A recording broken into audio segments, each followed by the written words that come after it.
queridos, boa tarde. Hoje eu venho gravar mais um vídeo, falar da palavra do Senhor, essa palavra que traz vida, essa palavra que traz paz, essa palavra que traz esperança aonde você acha que está tudo perdido, amém? Isso foi algo que Deus colocou no meu coração e eu sou muito grata a Deus, porque no meu primeiro vídeo, que foi a semana passada, teve muitos inscritos, teve muitos comentários maravilhosos que encheu meu coração de alegria. Vidas que depois entrou em contato comigo pelo WhatsApp dizendo que foi tocada por Deus, que foi tocada pelo Espírito Santo. Então toda a glória seja dada ao Senhor, toda a honra seja dada a Deus, porque tudo isso daqui não é para mim, mas é para o reino do Senhor. Agradeço a todos que se inscreveu e a todos que curtiu. E que você possa continuar curtindo, possa continuar ouvindo. E você que não se inscreveu, peça que se inscreva. Não olha para mim, olha para o reino do Senhor. Olha para as vidas que estão perdidas. Olha para as vidas que estão sofrendo, que estão caídas. Vidas que precisam de uma palavra de ânimo, de força. E a palavra do Senhor, ela faz isso. Ela liberta, ela cura, ela salva. Amém? Deus abençoe de verdade a cada um. Então hoje eu venho aqui ler a história de Lucas, que está no capítulo 22, o versículo 31, onde diz também o Senhor: Simão, Simão, eis que Satanás vos pediu para se andar como trigo. Eu vou dar uma rápida explicação, o porquê de chegou até esse versículo, porquê que Jesus falou isso para Pedro. Aqui, Jesus, todos sabem, a maioria já sabe que ele veio para a terra para morrer pelos nossos pecados, para que haja salvação para as nossas almas. Deus, pelo seu amor e misericórdia infinita, enviou seu único filho, amado, Jesus, para que morresse por mim e por ti. Por isso se faz necessário levantarmos a mão e receber a Jesus na nossa vida. Amém? Jesus, ele nasceu do ventre de uma mulher chamada Maria, seu esposo chamado José. Ele foi orientado e ensinado como qualquer outra criança, porém ele cresceu, fazendo-se então necessário o cumprimento da palavra do Senhor. Assim como qualquer outra criança, Jesus brincou, Jesus não entendia o que se passava na vida dele. Ele cresceu e entendeu o que estava acontecendo, que ele tinha vindo para cumprir a vontade do seu Pai, que é o nosso Deus. E sendo dessa forma, Jesus passou por muitas humilhações, muitos conflitos. Jesus foi humilhado, Jesus foi até mesmo traído por um de seus discípulos. Mas tudo isso aconteceu para que se cumpra a palavra do Senhor. E hoje podemos estar aqui apregoando essa palavra, levando essa palavra ao cansado e ao oprimido. Então, Jesus, quando chegou no momento da ceia, que ele fez uma preparação, ele preparou uma mesa, reuniu seus 12 discípulos, e ali nessa mesa ele contou como seria, ele contou que ele iria para o Pai, porém ele iria preparar lugar para que quando ele voltasse para buscar a tua igreja, já teria lugar para nos receber.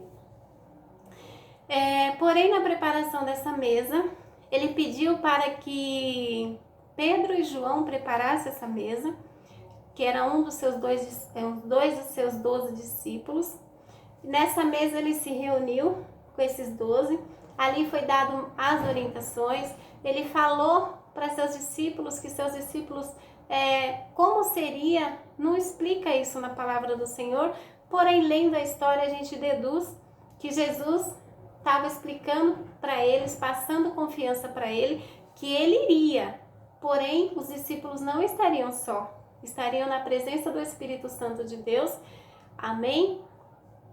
E porém Jesus disse também que um de seus discípulos o trairia. O discípulo que o trairia seria Judas. Jesus ali explicando na mesa, então quando ele chegou nessa parte, os outros discípulos começaram a se perguntar: mas Senhor, quem fará isso? e Jesus ali falando de tudo o que aconteceria com ele. O Judas, que é o discípulo que o atrai, sai, porque do lado de fora havia sacerdotes, havia escriba, que era da guarda, que estava aguardando o momento certo para prender Jesus. Pedro nesse momento, Judas nesse momento, que é o discípulo que iria trair Jesus, ele se ausenta da mesa, sai para fora para combinar com os guardas como iria fazer para que os guardas soubessem quem era Jesus. E os outros discípulos, apesar de estar preocupados quem iria trair Jesus, eles começaram a falar entre si quem seria o maior dentre eles. Jesus vendo toda aquela discussão, então Jesus falou, que eu vou ler um versículo aqui. Jesus falou para eles o seguinte: os reis dos gentios dominam sobre eles, e esses são chamados benfeitores. Porém, entre vós não sereis assim. O maior entre vós é como o menor, e quem governará é quem serve. Aqui Jesus quis dizer para eles que ali não existia maior e nem menor. Se existisse o maior ali, o maior de todos seria Jesus. Porém, Jesus ainda não se sentiu maior, porque o próprio Jesus lavou um dos pés dos seus discípulos para mostrar que nós temos que estar pronto para servir e não querer só receber. É natural que nós pedimos muitas vezes, oramos, passamos por dificuldades nessa vida e oramos, colocamos nosso joelho no chão e falamos: Senhor, dá isso, Senhor, dá-me aquilo. Mas não é isso que Jesus fala. Na Bíblia, em Atos, no capítulo 20, o versículo 35, o Senhor fala que o melhor é dar do que receber. E aí você vai lá para Mateus, capítulo 6, 33, buscai o reino de Deus e as demais coisas vos serão acrescentadas. Ou seja, isso traz para nós até mesmo na vida com Deus. Muitas vezes nós estamos servindo a Deus, porém a única coisa que a gente faz é pedir, pedir, pedir e não se cansa de pedir. Às vezes pedimos tanto, tanto, que o Senhor mandou um profeta dele entregar para nós algo que Deus passou para ele que nós iremos receber. Às vezes a gente pede tanto que a gente não consegue nem lembrar o que nós pedimos. Então, quando entregamos nossa vida a Jesus, nós temos que estar pronto para servir. Quando servimos a Deus, nós sabemos que Deus ele vai cuidar das nossas necessidades. Então nós temos que ter essa fé. Quando você se põe a fazer a vontade do Senhor, que é levar o teu evangelho, levar a tua palavra, porque se a gente for ver, Jesus quando veio para a terra, ele não tinha nem onde repousar a tua cabeça. Ele saía pregando o evangelho a todo canto, a toda criatura. Ele não olhava a quem, ele simplesmente falava da vinda do Senhor Jesus na terra, quando ele viria buscar a tua igreja. E se for olhar ainda as histórias dos grandes homens de Deus, Elias, Moisés e outros mais, esses homens, eles percorreram o caminho que Jesus mandou eles fazer para que vidas fossem salvas. Então eles não pediam, eles apenas faziam. E do que eles faziam, Deus ele cuidava do resto. Deus ele cuidava de tudo. Jesus ainda conversando com os discípulos, foi quando ele chegou então a Pedro. Ele chegou a Pedro, eu vou ler novamente, e ele disse: Simão, Simão, eis que Satanás vos pediu para se andar como trigo. O que seria esse trigo? Esse trigo, Jesus está falando para Pedro dessa forma: Pedro, tu és um escolhido meu, porém tu ainda não está preparado. Você tem que se preparar. Se preparar é o quê? Põe teu joelho no chão, fale com o Senhor, lê a palavra do Senhor e entenda o que o Senhor quer para a tua vida. Pedro, olhando para Jesus, ele questionou dizendo: Senhor, mas eu estou pronto para morrer contigo. E Jesus novamente olha para ele e diz: Pedro, ainda que o galo cante 3 vezes, tu me negarás. E no percurso que os guardas, nesse momento, os guardas já tinham prendido a Jesus. No percurso que os guardas levavam Jesus para a crucificação, porque Jesus foi morto na cruz, Pedro ele ia pelas laterais. E nesse momento 3 pessoas falou para ele: esse é um deles. E Pedro negou. Pela 3ª vez Pedro lembrou. Pedro negou a Jesus, porque não é porque ele não amava Jesus, mas é porque ele tinha medo. Ele ainda não estava preparado, como Jesus já tinha dito para ele. Então o trigo novo, muitas vezes, ele não é o joio, né? Porque na palavra do Senhor tem a parábola do joio que diz... Só um minuto. Onde diz que o reino de Deus é semelhante a um homem que planta e dorme. Esse joio, nessa parábola, Jesus deixa muito claro que realmente o homem planta, porém veio Satanás, plantou a semente que seria o joio, e o joio cresceu junto com o trigo. Porém ali o que acontece? O homem plantou, mas ele dormiu. E esse dormir, o que seria? Esse dormir seria o dormir espiritual. Muitas vezes a gente não vigia aonde olhamos, não vigia aonde vamos, aonde coloca os nossos pés, aonde coloca as nossas mãos, aonde coloca os nossos olhos. A gente não vigia. Não vigiamos, por exemplo, quando de repente alguém vem falar de outra pessoa para nós.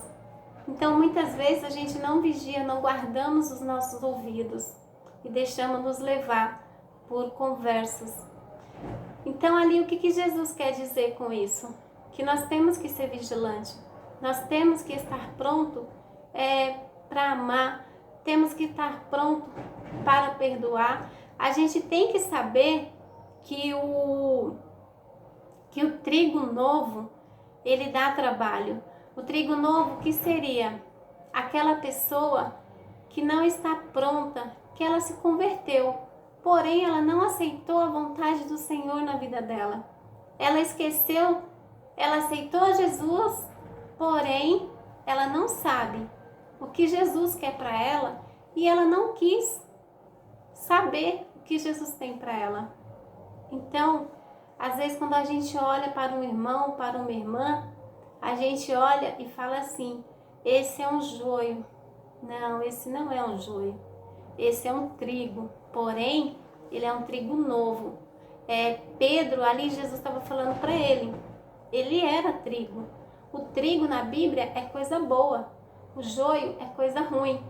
Não podemos comparar um irmão que está numa dificuldade, um irmão que está passando por um processo difícil e que às vezes nós olhamos e julgamos a sua atitude errada.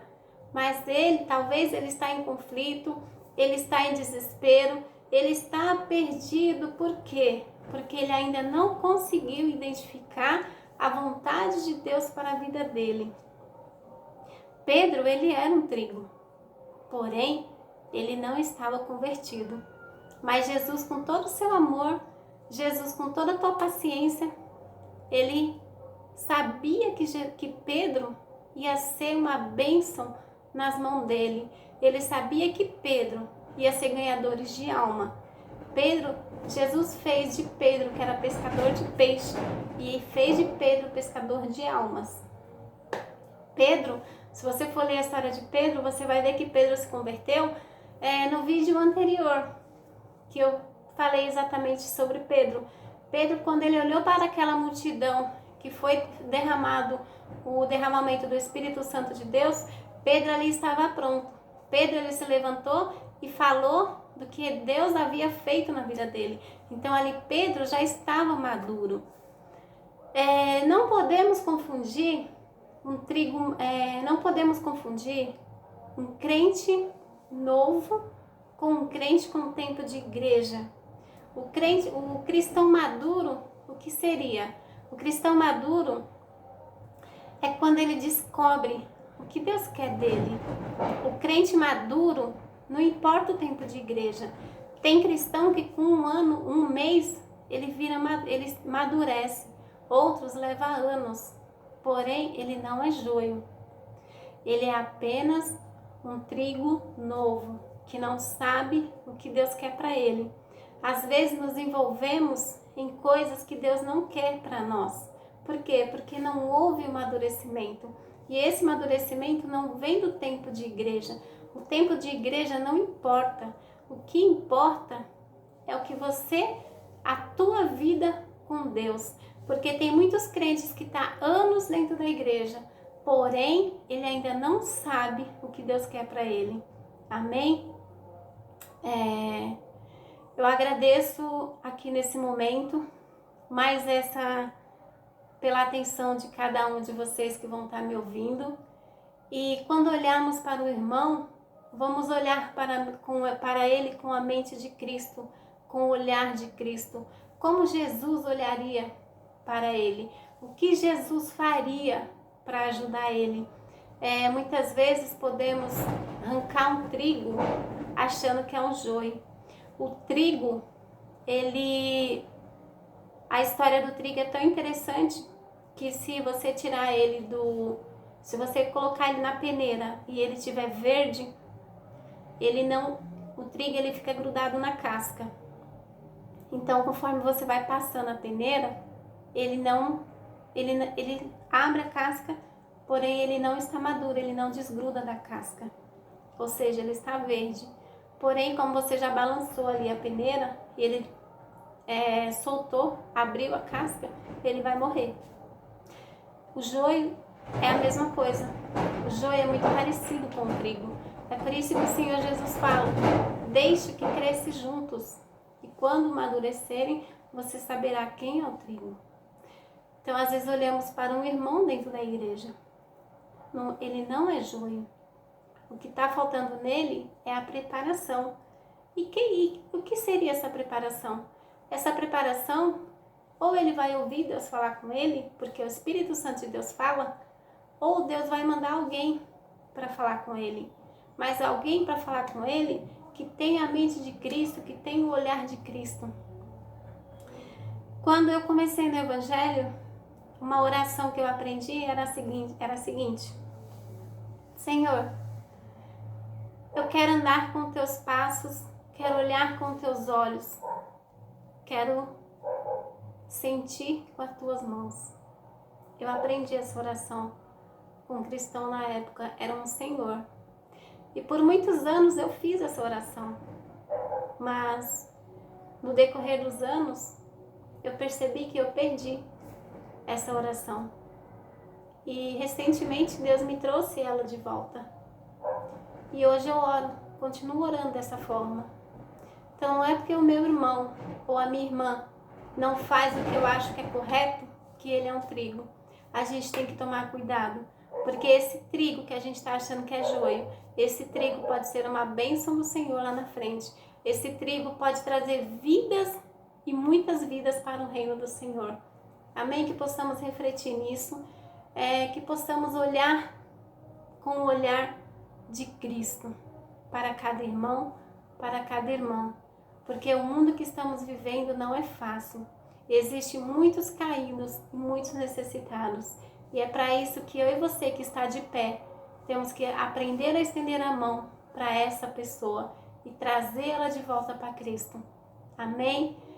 Peço a Deus peço ao Senhor que abençoe a tua vida, abençoe a minha vida, e que juntos possamos levar o Evangelho do Senhor, sem ira e sem contenda. Amém? Até a próxima.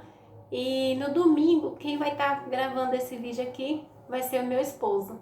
Amém? Da mesma forma, peço que compartilhe, peço que comente, peço que se inscreve e juntos seremos mais fortes. Em nome de Jesus. Amém.